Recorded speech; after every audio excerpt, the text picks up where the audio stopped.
establishment of regional development commissions in Nigeria and to determine their usefulness or just another layer of bureaucracy. Now, prior to the Tinubu administration, there existed only two such commissions, the Niger Delta Development Commission and the Northeast Development Commission. Both were set up in response to peculiar and distinct challenges that afflicted the areas at different times. However, in the less than 2 years of the present government, 4 more regional commissions, the Northwest, Southwest, Southeast, and North Central Development Commissions have been created. In addition, the government also created the Ministry of Regional Development to oversee and coordinate development efforts, ensure balanced growth, and address regional disparities across the country. However, going by the experiences of the 2 older commissions, concerns are being raised about the ability of the regional bodies to deliver on their mandate, that of driving growth, and of course, some have argued that the existing commissions have been plagued by inefficiency, corruption, mismanagement, political patronage, and the duplication of the work of states and local governments. Now, rather than solving problems, they argue that these commissions create another bureaucracy for waste of public resources. The question is it vital and necessary that every region must have a development commission where states and local governments already exist? Is this a move towards restructuring Nigeria along regional lines? Now, if the commissions must be retained, how can they be made to work for Nigerians? These are the issues we will be seeking answers to on the program today. And my panelists, 3 of them, Professor Ken Ife, a seasoned global economic consultant, a microeconomist, and public policy analyst, who will be joining us virtually on the program in a moment. All right, Professor Ken Ife is already with us. Thank you so much, Prof, for finding time to join us. Thank you. Right, we're also joined by Dr. Dan Moe. Dr. Moe is a public affairs analyst and chairman, Center for Poverty Eradication, Development and Equal Opportunities. Thank you so much for joining us, Dr. Moe. Pleasure. And joining us all the way from Zamfara State is Mr. Ibrahim Gandhi, who is also a policy analyst and former commissioner for information in Zamfara State. Thank you so much, Mr. Ibrahim, for joining us. Yeah, good afternoon. Thank you so much. So we'll be diving into our discussion right after this very short break. Stay with us. The Nigeria of our dream, the Nigeria we need, is the united, indissoluble, and cohesive Nigeria which guarantees equity, fairness, justice, and prosperity for its citizens. That is our focus on people, politics, and power. It is fresh, insightful, impactful. It's a must-watch. People, politics, and power on AIT. The Nigeria of our dream, the Nigeria we need, is the united, indissoluble, and cohesive Nigeria which guarantees equity, fairness, justice, and prosperity for its citizens. That is our focus on people, politics, and power. It is fresh, insightful, impactful. It's a must-watch. People, politics, and power on AIT. Thank you so much for staying with us. People, politics, and power, we're focusing on the establishment of regional development commissions in Nigeria. Let's begin this way, Professor Ken Ife. Why do you think that these regional development commissions that have now grown from 2 to being 6 are necessary in the first place? You know, over the last 15 years, I've been in a course as the lead consultant in economy, industrial and private sector development. There's a principle, a fundamental principle of subsidiarity. That means don't do at the regional level what can be done at national level or what can be done at state level or subnational level. So when you look at the structure of the Nigerian economy, you have a federal government with a hell of a lot of exclusive items on the exclusive legislative list. And then you have the state government with concurrent and subsidiary legislative list. But there is a gap between the two. That gap is federal government will pursue Agenda 2043 for infrastructure. Federal government will oppose Agenda 2050 for economic development. And the states are on medium-term expenditure framework, which is a 3-year rolling plan, all coinciding with the political regime and at any particular time. There is a gap of an authority in between that can translate that big national picture into a 10, 11, 12-year strategic regional development plan that will outlive these 4-year political short terms. That's number one. So what does that say? A strategic planning authority is regional strategic plan is useful. Now, but where do we derive this from? What's our past experience? We started with a 3 to 4 regional government in the early 60s. And that proved to be very popular and continued to be popular. And why was it popular? It was popular because their priority then was strategic regional planning, economic development, achieving economic self-sufficiency, and then working in public interest. None of those things that were the ideals of regional government then is actually guiding operations today. What we have today is a federal and state where politicians are purely after their own personal interests and where the central center holds so much power and then being inefficient at the level of, at the ground level. So many missed opportunities. Then what have we got to show coming down in this republic in the area of regional development? Yes, you've mentioned Niger Delta Development Agency. The focus of that was mainly on resource control and also being able to attenuate the dangers and problems that the environmental consequences. So yeah, but they had their challenges. I don't think this program is where we will analyze their shortfalls, and there were a lot of those.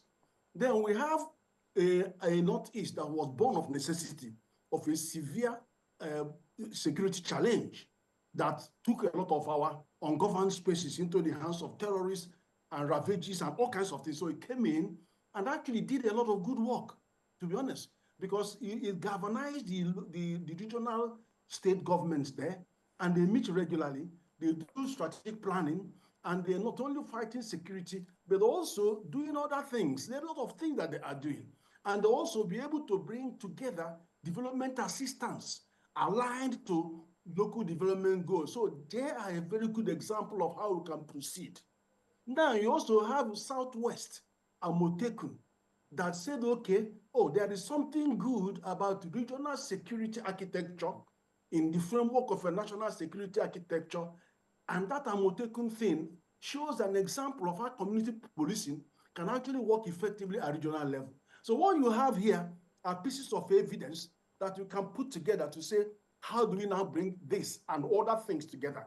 Being first and foremost, strategic planning, improved policy making, enhanced security of food security, enhanced physical security, enhanced energy security, and also better resource allocation.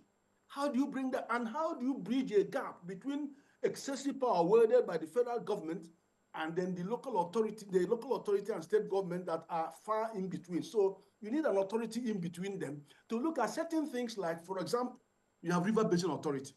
So if they're going to do an agriculture, they're going to have to come to terms with dams and 12 of them. They also have energy connectivity. They also have road infrastructure connectivity. So they will feel a very big gap in the context of strategic planning. So why don't we give it a chance? That's the point. It's not threatening anybody. The only person that you can even complain about is federal government that have agencies all over the states and all that. That will not be necessary.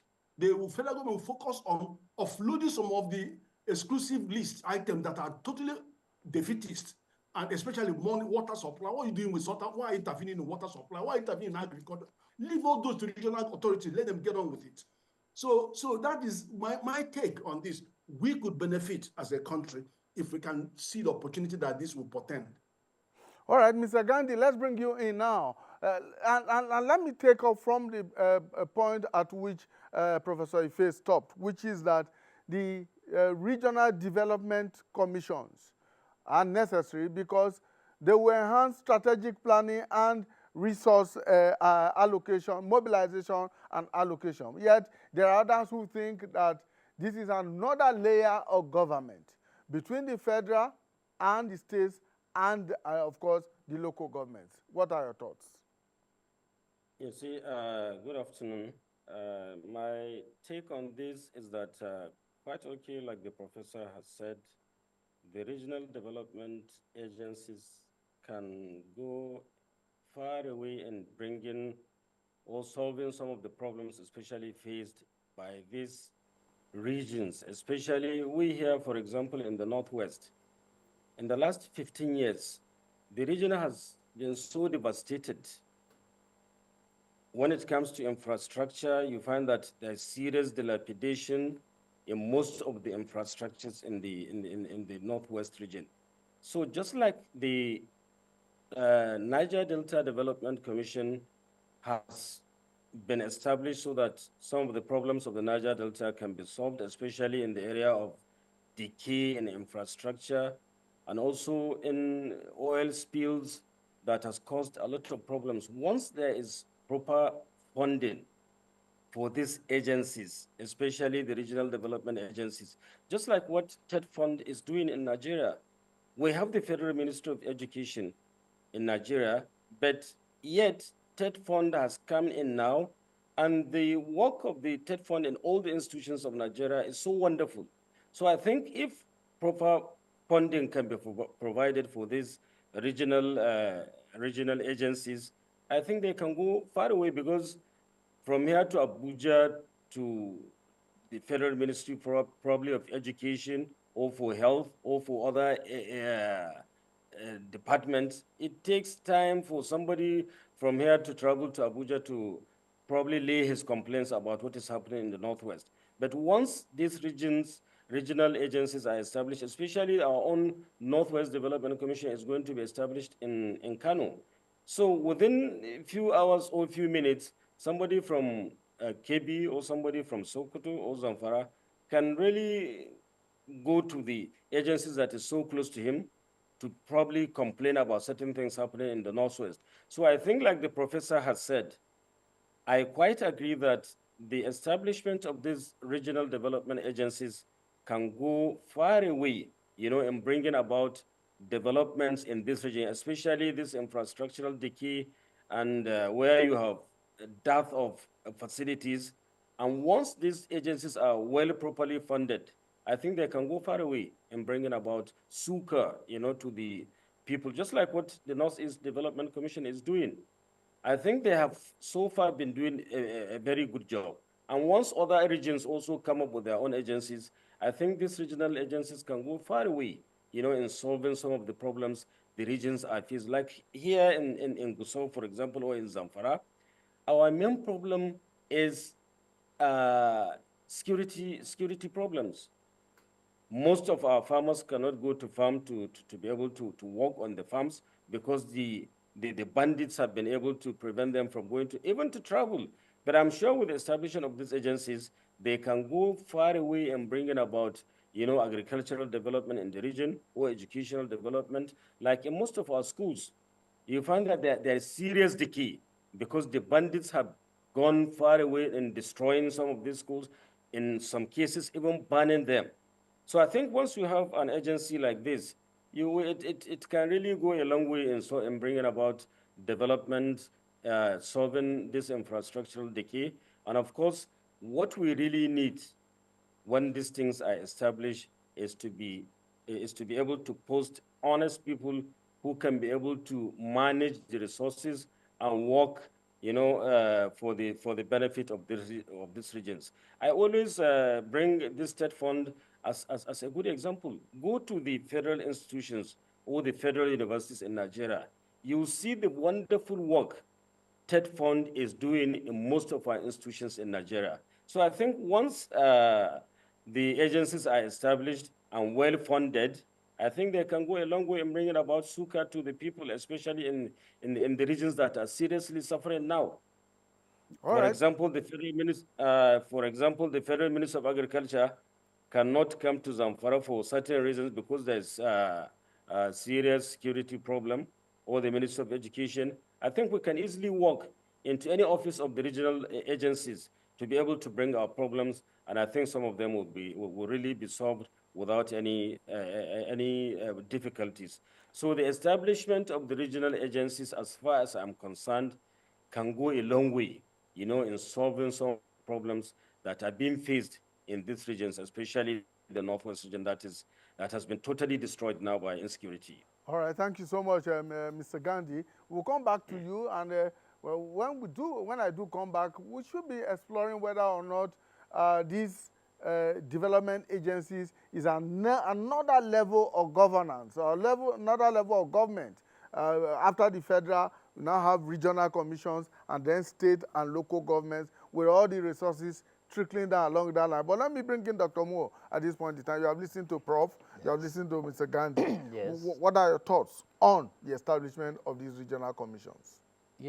At least all 6 regions now have, all 6 zones now have a development commission. That's right. Starting with the one in the Northeast, the last one was just set up last week. That's North Central. The North Central.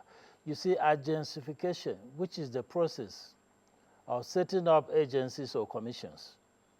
It could be at the regional, it could be at other levels. It's a normal process when critical issues have arisen and there is need to fast forward developments in the various zones. The issue here is that when there are 2 basic ways to do this process. You can fast forward development at the regional level through the process of creating agencies or commissions, as is being done. And this can be done by the federal government, as is being done in Nigeria now, and the president himself, is fast forwarding it. Or it can even be done by the states in the various regions. So agentification is a process whereby you set up a commission or an agency that deals with the common cross-cutting issues that affect the various sub-regional governments, in our own case, the various states. So you realize that if there are critical issues that need to be done, the first way you can do it is what is known as agentification. You create agencies that can cater for the interests of the various states in that zone. And it's usually those issues that cannot be easily handled by the individual states. You assign it to these regional agencies because it is assumed that the various states will cooperate, and with the regional agencies, sometimes they put together resources to be able to establish certain big projects like dams or like universities. They come together to establish. So in that sense, it's a normal process. But there is a second way that is normally done. When these problems to be solved are short term, rather than setting up regional commissions or regional agencies which have a long life and permanent existence, governments have in the past set up what is known as the regional task forces. A regional task force is a body that you set up to deal with particular problems that may not have long-term consequences, that once they are solved, that task force can be resolved. For instance, if there is oil spillage in the Niger Delta or there is flood in the Northeast, what you can do is that you can set up a task force to handle that issue. But you see, the major difference between a task force and a commission or an agency is that task forces are designed for short-term projects. And the reason why I think the federal government is setting up regional commissions rather than regional task forces to address short-term problems is because the problems that they are supposed to tackle are long-term. They are very long-term problems, the problem of poverty, the problem of underdevelopment, the problem of lack of infrastructure, the problem of lack of programs for youth development. And you realize that if these regional agencies are not set up, there is a big vacuum. Let me tell you, for instance, you need a framework where an agency that is planning for the entire region. Because the greatest problem in Nigeria now, as you know, part of it is regional inequality. There are various reasons at different levels of development. So when you have an agency such as the one set up, the regional development commissions, they try to harmonize and liaise with one another so that you try to establish some level of equality in the performance and in the development of the various regions. You cannot hold every region down to be at the same level, but you give them an opportunity for them to cooperate in those areas that others have succeeded so that they can be fast forwarded there. That is why you realize that not all of them are addressing the same problems. They are addressing different problems as are associated with those regions. And I think it's very important because you need to have agencies that can coordinate the activities of the various state governments. Let me tell you, democracy has advantages and has disadvantages. One of the greatest advantages of democracy is that the people are involved in selecting their leaders. But notice that sometimes in a democracy, it's not the best leaders that will be selected. Sometimes it's not the best governors that you have. But what happens in this case is that when you set up a regional agency, it is the responsibility now of the president or the federal government to take the best people and put in those areas, because this is not going to be done through election. So you have no excuse to not put the best there that will help you to develop the country. So in a way, regional agencies are a mechanism for utilizing the best material, to be able to bring about rapid development in the various regions. It's not every governor that may be high performer. There may be some governors that are very popular, that may not be high performers. So that region will suffer. But when you have a regional agency there, and with the best technocrats that are not chosen on the basis of election or on the basis of favoritism, whatever, you will realize that the regional agencies will serve as a corrective mechanism for the failure of some governors that will stay in power 4 years and at the end, even 8 years, and at the end you go to the state, you have nothing to show for it. So the regional agencies are critical because they are an insurance that, assuming for some reason the popular candidate that was elected in some states were not the best candidate in terms of performance, you will now have an agency that you can put the best technocrat there or the best experienced people there, and they will bring development so that that particular region will not suffer simply because the popular people that won election there were not the best material for the region. That is why they are very necessary. Right. Prof, given the position that has been taken by both Gandhi and Dr. Mo, it appears to me that the regional development commissions are ultimately going to be like huge behemoths. I mean, it's as if they are going to be carrying on the responsibility of every other government in that region. Let me understand what the mandate of these regional development commissions ought to be. Are they supposed to tackle both economic, infrastructural, security, social, and other issues around governance? There's no clear limit. There's no clear limit on what they can do as long as it's permitted by law. But let me tell you something. In Europe, remember, I've been in UK for 42 years and worked under the European Commission. In Europe, we have regions. The whole of Europe is broken down into regions. In the UK, we have a few regions. London is just one region. So, and in those regions, they have political representatives. They elect parliament, European parliaments are elected by the regions. So that you now have in the European Parliament members of those regions sitting there, and then they share resources based on regions. So for 7 years, I was the chairman of the European programs in London, where we are running pathways and distributing for regeneration purposes and local community economic development. That's how it's structured. If you come to Western ECOWAS, we should be going down that route for our ECOWAS parliament. So that now that we have 6 regions, Ghana has 6 regions, some of the other states will have a certain number of regions, and the election will be done at a regional basis to produce a parliamentarian that will represent that region in ECOWAS parliament. So that becomes the beginning of regional development recognized at that level. So this is a precursor. At the same time, it is a stabilizing force between our federal government and our state governments. And it will have a span that will bring in predictability and stability in our political system.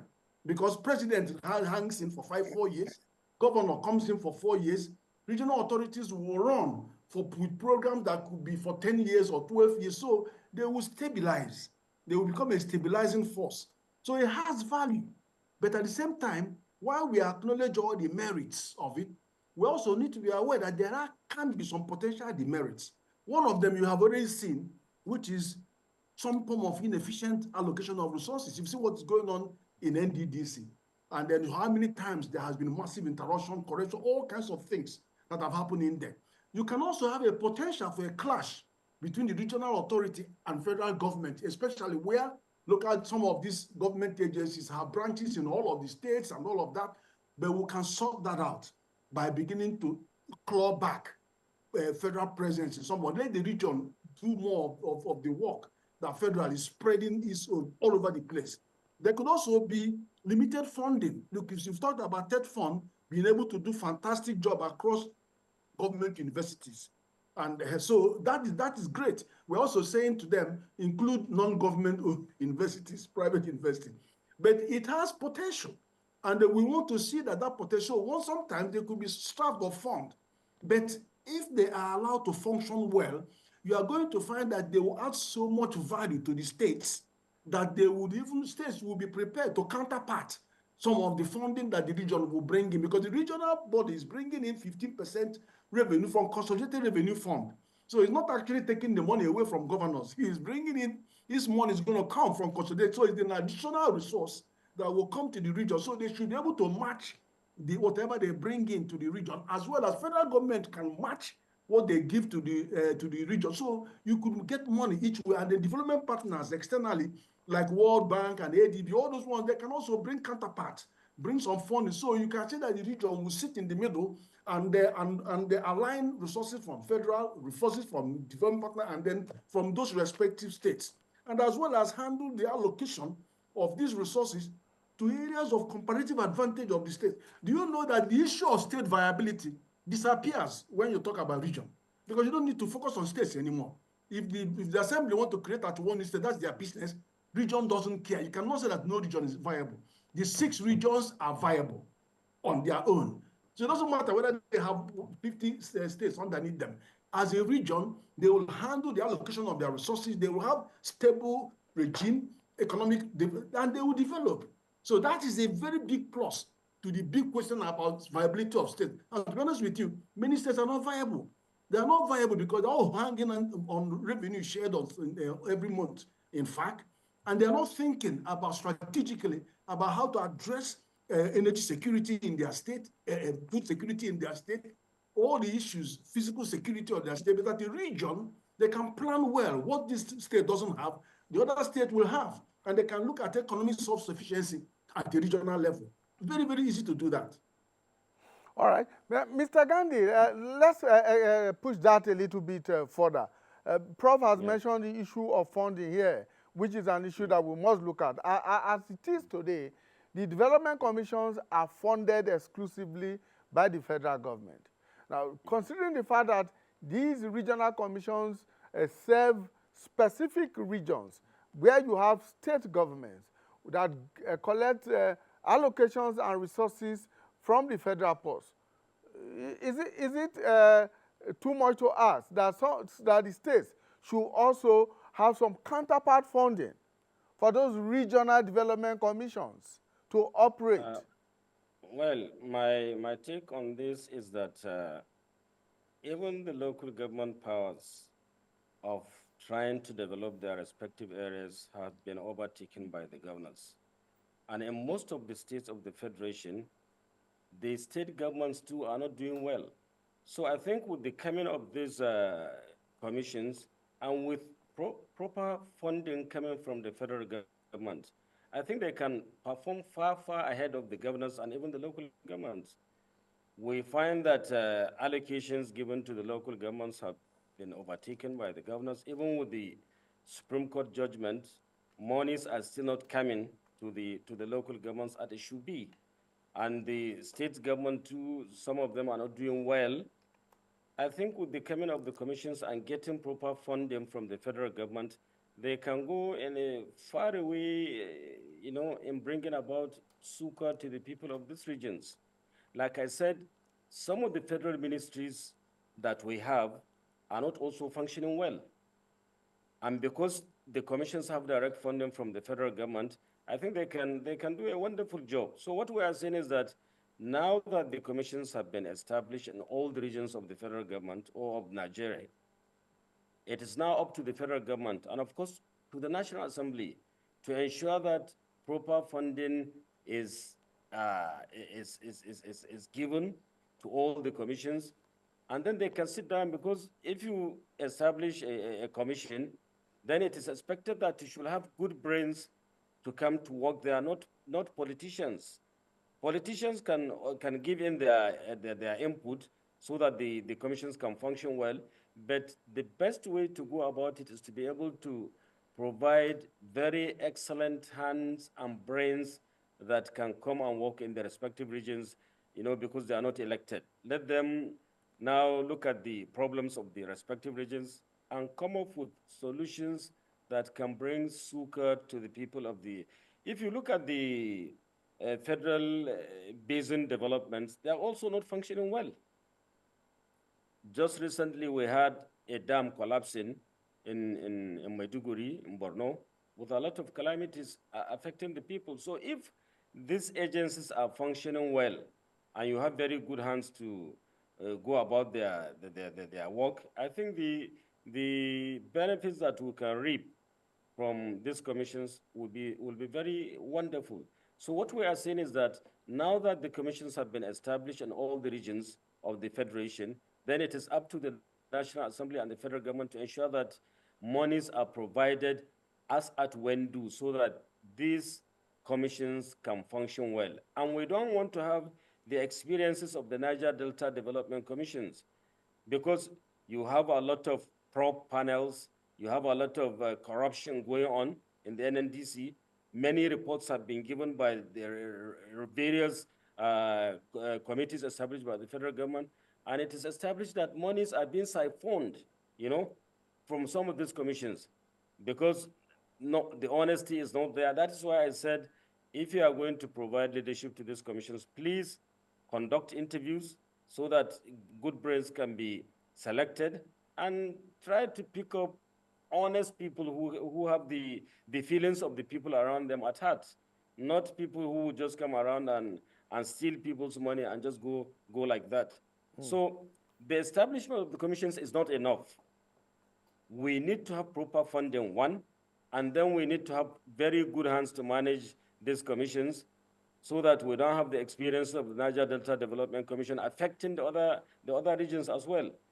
Like in Zamfara now, you find that the problems that we have, I think, is so clear to everybody now in Nigeria knows that Zamfara is not having it easy. Even to travel across the state is not always easy. But with these commissions around, committees can be formed, problems can be identified, and ways to solve them can also be easily identified. So what we are saying is that the commissions are good once honest people and good brains are brought in there to serve, so that the problems of the people of the area can really be solved. So what is the guarantee, Dr. Moore, that these new commissions will not go the way of the older ones? He has just talked about the NDDC that has been plagued by allegations of corruption, probes, and mismanagement, and what have you. No, the key issue is the matter of the selection of people for appointments. When it has to do with the integrity. The people have been selected already. Yes, some already have been selected. Some have been appointed into these commissions. Let's hope that the ones appointed. So what is the guarantee that they will not go the way of the older commissions? You see, the only way they will not do like that is to have also a proper monitoring and evaluation framework. If you give money to the agencies, and in this case, to the various regional commissions, having given them money, the federal government should also have a unit. That unit used to be in the presidency, headed by his director general, who doubled as a special advisor to the president, who was given powers by the president to go and monitor all the things that are being done at the various ministry level. You need to have something like that. Thank God for the ministry that has been created. But you see, you have to have an office for monitoring and evaluation. When monies are given to the various commissions, the presidency should be able to send people to monitor on a day-to-day basis on what they are doing with the money. The greatest problem in Africa, and including Nigeria, is that we give monies to agencies, give monies to commissions, and we have no framework and no way for the president to monitor what is happening to these monies. So aside from appointing people, which they have already appointed, I presume they are excellent people they have appointed, but nobody is excellent when they know there is no monitoring. In fact, they will be inaugurated tomorrow. Yes, if they are inaugurated tomorrow, what the real thing you have to now do is that the president has to think of a framework, a monitoring group, monitoring and evaluation group that will be giving him the report on a daily basis, not to wait until the money has been PFAD, as they are talking in the case of the Niger Delta Development Commission. What you really need now is to have people who will be monitoring the work that is being done. Realize that at agencies, one of our participants worked with the World Bank and other international agencies. I also consulted for the World Bank. I know that at the World Bank, you cannot implement a project where you don't have money for monitoring. When I was director of Nigerian Air Force, I introduced in the Ministry of Defense, and they were saying that the Ministry of Finance will not approve. The Ministry of Finance will not approve. What was it that I introduced when I became director of Nigerian Air Force? I insisted that every capital project must come with at least 5% for monitoring and evaluation.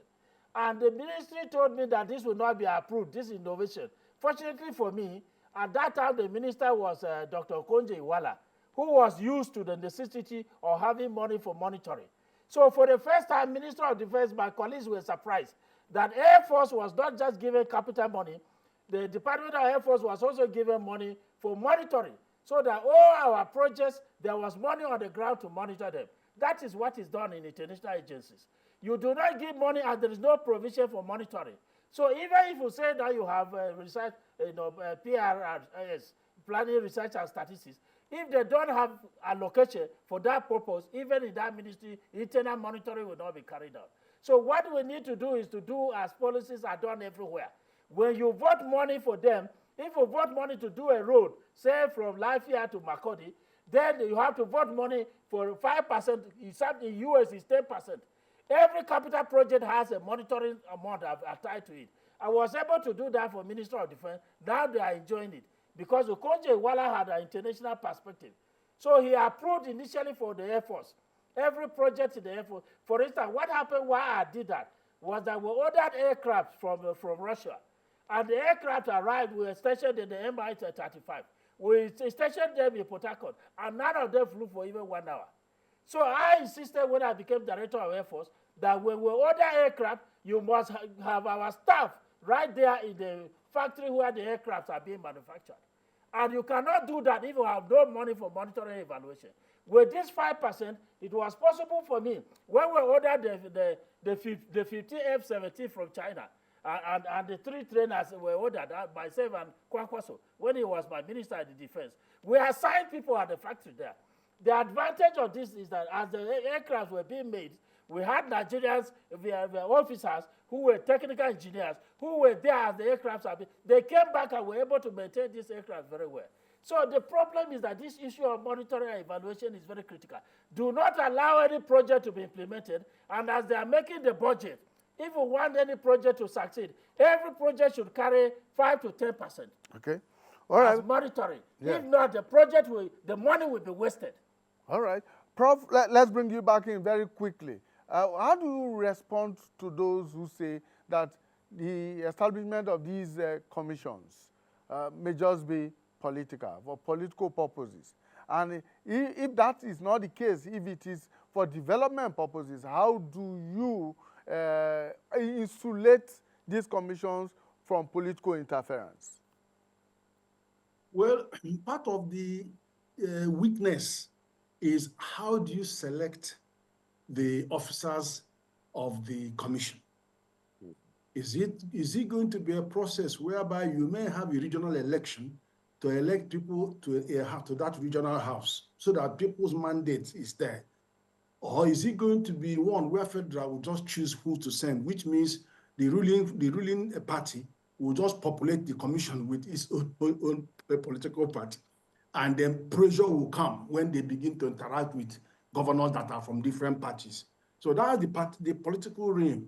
But I think the way, so it has to be addressed because politics is the ultimate in this. But the development objective, the economic, environmental, and social development objective of this in terms of strategic planning could temper could temper the political influence in the long run. Because if you select the actual bureaucrats who do this job by merit, then they can generate a plan that can stand the test of time. And that plan will run across political tenures. So it plays down on how on earth the board was selected. But so that's the only way I can look at it. But otherwise, we have to look at a robust mechanism. As I've just given you the European one. European one has a political arrangement that sits on top of the regional authorities. So there is somebody that is elected by the whole region of London that sits and represents London in the European Parliament. So it's answerable to the people of London. But here, you have maybe somebody that's appointed by a president, and they may not think that he's answerable to the mass. So there will be something there. You don't know what the constitution may evolve. After a year or two, the constitution may say, okay, I think we need to reflect a political structure on this RDA. So you don't know. But it's possible that they could do that.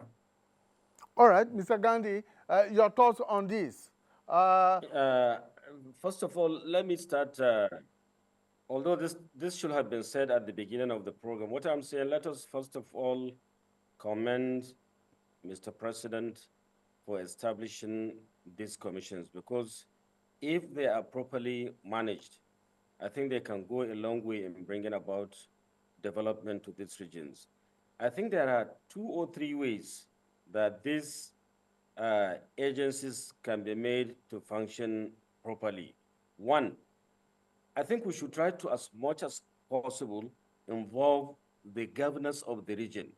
If it is possible, let them even contribute, to the commission, so that money can be added in addition to what the federal government is giving to these agencies.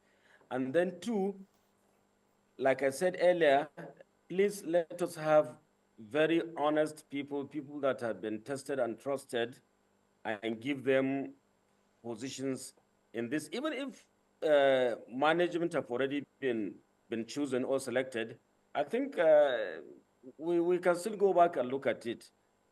This person that has been chosen to work in these agencies, is he really honest, or does he really have the people of that area at heart? So what I'm saying is that if the governors are involved and they are even made to contribute, to the agencies monetary-wise, and then you have people who are educated, who knows the value of trying to bring about succor to the people, I think a lot of changes can be recorded in these regions. You see, all the regions of Nigeria, especially these 3 regions in the north, the northeast, the northwest, and the north central, have been seriously devastated by one problem or another. So what we are saying is that these commissions can really help and can go a long way if people who are trusted and tested are given the position of authority to manage these agencies. And then the federal government and also the National Assembly should also be made, or should be able to fund these agencies properly, because even the river basin agencies in Nigeria are not properly funded. And that is why they have problem. You have all their dams around Nigeria collapsing. So what we are saying is that enough funding should be provided, to these agencies, and honest people selected to manage the affairs of, and the governors brought in, and even contribute monetary-wise, so that these commissions can really function very well. What we are saying is that let people know that these commissions are established so that changes can be seen, changes can be brought, across the Nigerian regions, and that is why there was serious demand. Every region of Nigeria wants to have a commission. Okay, now the federal government has been able to establish commissions in all the regions. So it is now up to the people, the managers, and the federal government and the national agency to ensure that prompt funding is provided to the agencies, and then people who are honest are allowed to manage the affairs of the agencies. Once this is done, some of these problems we are facing in our regions, especially in our state, my own state, which I know best, Zamfara State, I know how much we are suffering right now. Okay. If All you right. go to Zamfara now, I'm sure people from outside my state always even fear to come to Zamfara for fear of being either abducted or meeting one problem or another. But I'm sure So these let's agencies hope can that the bring up. Northwest Development Commission will bring some succor to you in Zamfara State and to other states in the region. Thank you so We much, hope Mr. so Gandhi. too. Dr. Mo, final thoughts here. How can we make, or how can the people of the different regions take ownership of these development commissions? If they are allowed access to participate in the process by which these decisions are made. For instance, in every commission, there should be participation of the local people there. The governors should not just turn their back that this is a federal government project. If the governors were putting their money as they have suggested, because in most cases, when you have regional bodies like this, if the regional bodies are competent and performing well, they become consultants to the various governors under those situations. If we go to the US, those regional bodies that have performed very well, rather than the governors looking for consultancy elsewhere, they go to them and ask them for clarification in certain areas of policy. So I believe that if there is a participation of the people, and the decisions for where to locate projects, where to locate schools, where to locate the health centers, where to do a road, and whether it should be a road here or it should be a school here, is done with the consultation of the people. With the participation of the people, they will take ownership of the agencies. But the problem is that when you alienate the people, sit and make decisions, you have problem. So the issue is that both the governors too should take interest in these regional commissions. They should know that as the regional commissions succeed, they will also succeed because they share the same area, constituency, with the regional commissions. And the regional commissions are not political. I presume they are made up of technocrats. So they will not be related to the governors based on political affiliation, whether you are APC or you are PDP. No, these are technocrats whose job is to make sure that they help to develop. So if they can get the citizens, the various citizens in the various regions involved in it, if they are involved in making decisions, where are the projects to be cited? Which projects is to be cited here? Because when you involve them like that, when you allow them to participate, there is ownership and commitment. And that is the kind of commitment you need for these commissions to succeed. All right. Thank you so much. Prof, your final thoughts here in 60 seconds. Yeah, there is also a big political mileage here because a unifying force. This can be a unifying force because I remember in the early days of the previous administration, somebody in very high office called me and said, go and talk to the Southeast governors to nominate you to the Northeast Development Commission, that according to the governing instrument, every region must be represented in there. So let me hope that that also applies to these other ones, because that means in any regional development commission, there will be representative of all the other five and all the other five. So it will be a unifying force. So I think on that score, I think it will work very well. There will always be issues about whether it's going to be politically motivated or whatever it is, but there is a big advantage that it enables federal government to offload some of those things that it is carrying, that is weighing it down and making various aspects ineffective, and then build that bridge between federal and states and local governments. I think I support that. Thank you so much. Thank you very much, Professor Ken Ife, a seasoned global economic consultant and a microeconomist, as well as a public policy analyst. Thank you so much for your time. He's been joined by Dr. Dan Moore, who is with me right here in the studio. Dr. Moore is a public affairs analyst and is the chairman Center for Poverty Eradication, Development and Equal Opportunities. Thank you so much for your time. And of course, we were also joined all the way from Gusau in Zamfara State by Mr. Ibrahim Gandhi, who is also a policy analyst and a former commissioner for information of Zamfara State. Thank you so much for your time. All right, and to you, our viewers out there, want to thank you for investing your time with us.